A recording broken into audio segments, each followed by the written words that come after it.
Hello students, welcome back to my channel. तो अगर आप फर्स्ट सेमेस्टर से बिलोंग करते हैं तो आपको इंडियन क्लासिकल लिटरेचर की बुक जरूर मिली होगी।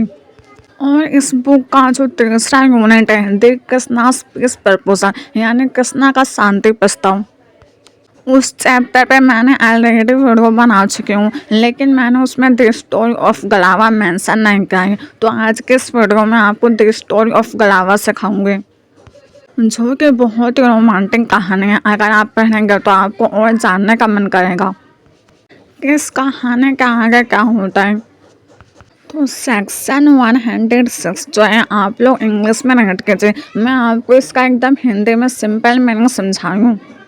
अब मैं आपको हिंदी में एक्सप्लेन कर रही हूँ। दुर्योधन की प्रतिक्रिया देखकर कृष्णा, भीष्म और नारद उसे समझाने का प्रयास करते हैं। नारद मित्रों और निकट संबंधियों की सलाह सुनने के महत्व पर बल देते हैं।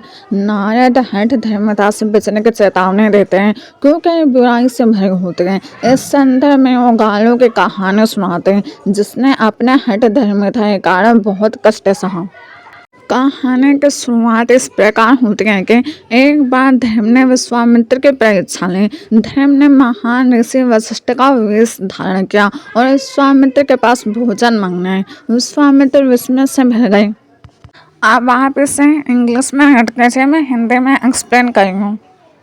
विश्वामित्र ने चावल और दूध से बने थे, जिसको चावल कहते हैं, पकाना शुरू कर दिया। मेहमान के सम्मान और खुशी में उन्होंने बहुत समय लगा दिया और ठीक से अपने मेहमान की सेवा नहीं कर पाए। जब वे लास्ट में खाना लेकर आए तब तक ऋषि धर्म भोजन कर चुके थे। उन्होंने विश्वामित्र से कहा कि वे वहीं खड़े रहें और उनके लौटने का इंतजार करें।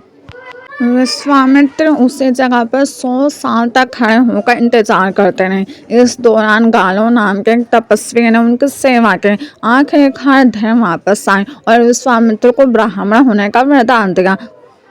विश्वामित्र अपने शिष्य गालों की सेवा से बहुत खुश हुए और उसे जहाँ चाहे जाने की अनुमति दे दी। लेकिन गालों जाने से पहले बार बार गुरु दक्षिणा देने की जिद कर रहा था। उसने कहा कि ऐसा करने से उससे मोक्ष मिलेगा और स्वर्ग का फल प्राप्त होगा। गालों के जिद से विश्वामित्र बहुत गुस्सा हो गए और उन्होंने गुरु दक्षिणा में 800 घोड़े मांगे। ये घोड़े चांद की रोशनी की तरह बिल्कुल सफ़ेद होने चाहिए और हर एक घोड़े का कान काला होना चाहिए।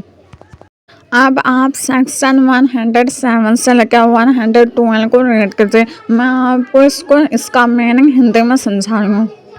नारद आगे कहानी बताते हैं कि गालो बहुत चिंता में डूब गया था। वह न ठीक से बैठ पा रहा था, न लेट पा रहा था और न ही खाना खा पा रहा था। वह इतना परेशान हो गया कि उसे कोई रास्ता नहीं दिखा। निराश होकर उसने देवताओं से प्रार्थना की। तब उसका मित्र गरुड़ वहाँ प्रकट हुआ। वह गालों को अपने साथ स्वर्ग लोक ले गया। वहाँ गरुड़ ने चारों दिशाओं पूर्व, दक्षिण, पश्चिम और उत्तर के बारे में बताया और पूछा कि घोड़ों के खोज के लिए वे पहले किस दिशा में जाएं। पूर्व दिशा को सबसे शुभ माना जाता था। दक्षिण दिशा वह थी जिसे वर्तमान मनु, जो मनुष्यों के पूर्वज माना जाते हैं, ने अपने गुरु को दक्षिणा में दे दिया था। पश्चिम दिशा समुद्र के राजा वरुण की प्रिय दिशा थी और उत्तर दिशा वह थी जो पापों से मुक्ति दिलाती है और जहाँ मोक्ष प्राप्त होता है। सब दिशाओं के बारे में ध्यान से सुनने के बाद गालों ने गरुड़ से कहा कि वो पहले पूर्व दिशा में चले। फिर गरुड़ ने गालों को अपनी पीठ पर बैठाया और उनकी यात्रा शुरू हो गई। अब आप सेक्शन 113 को रीड कीजिए।